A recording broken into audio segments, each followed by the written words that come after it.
Okay, Module 10, this is a quick one. We're going to go through this pretty quick. You've got different purchasing strategies. Look to see when things are on sale. You want to time your purchases.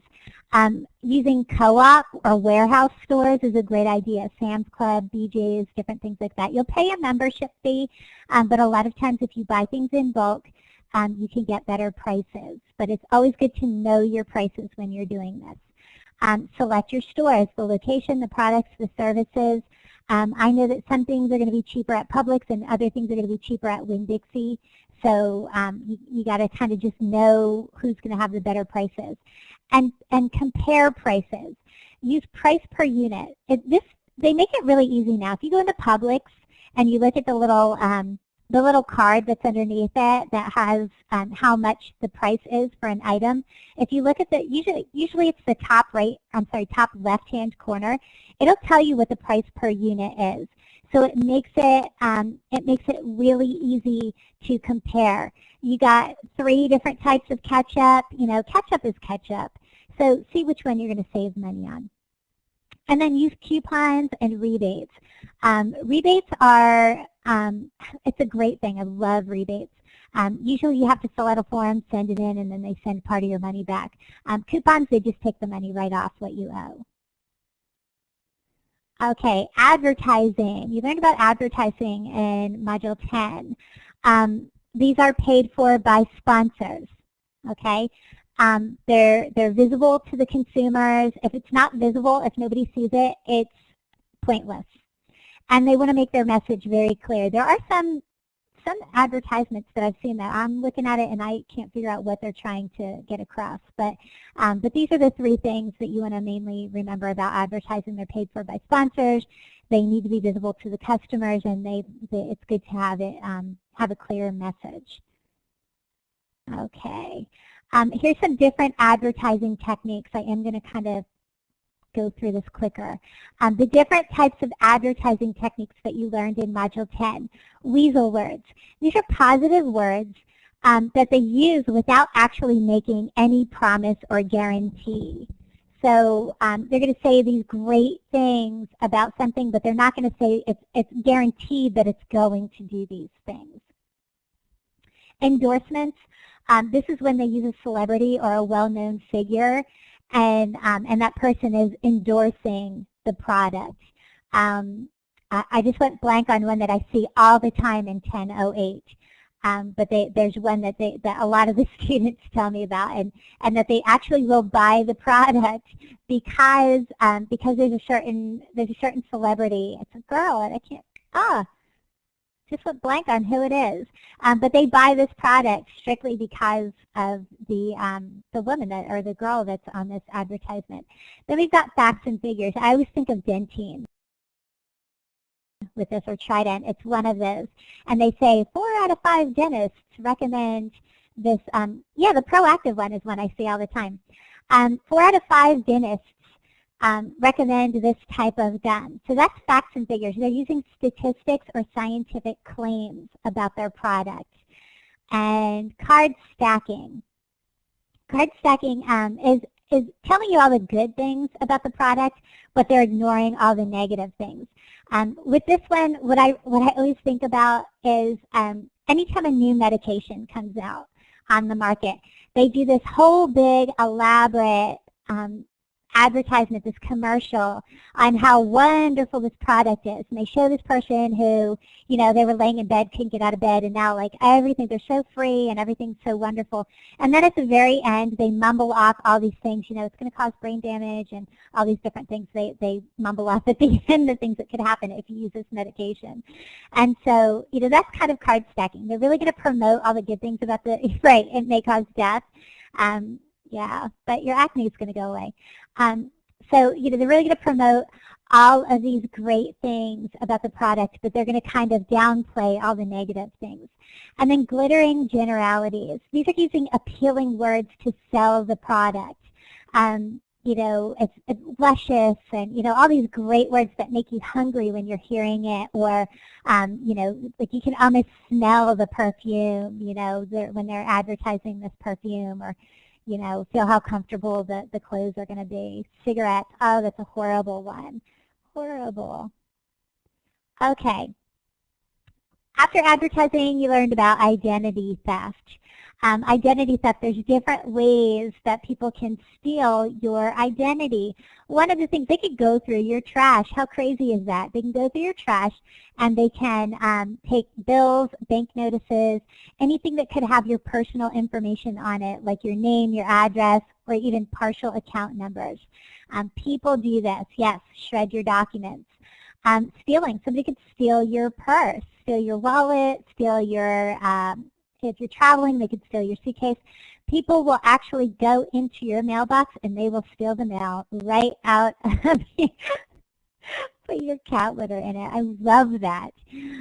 They could steal your mail right out of your mailbox. Okay, phishing.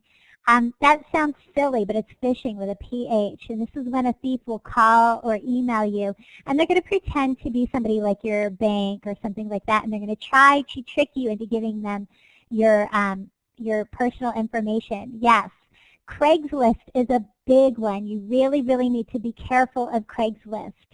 A perfect example of this is actually, this would probably be more with pretexting.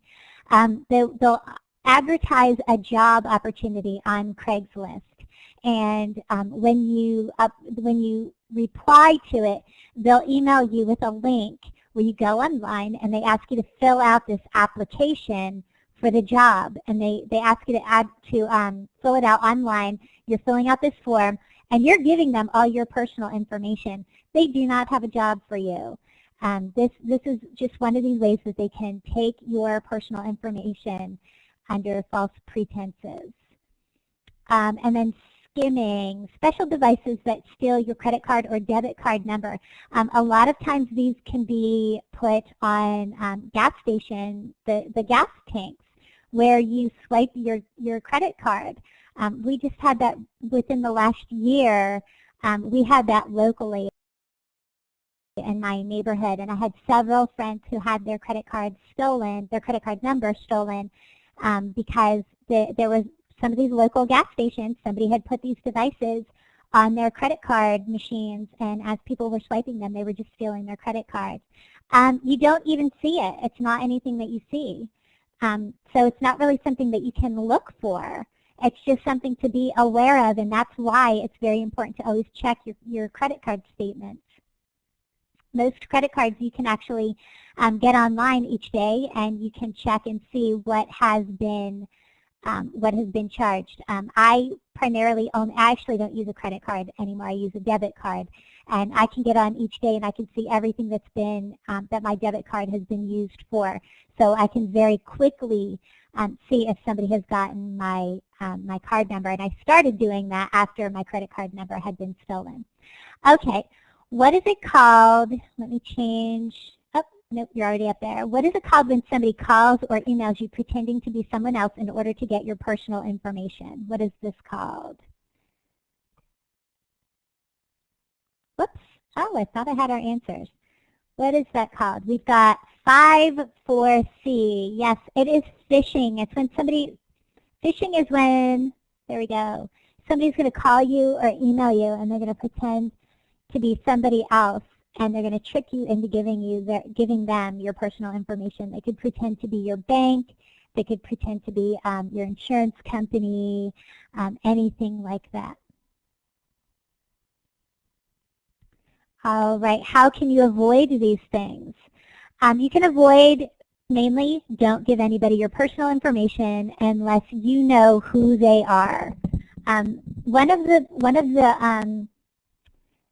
the common errors that I see with my students in Module 10 when they're asked this question is, because I actually ask this in my DBA, one of the questions that I ask, sometimes I'll ask this.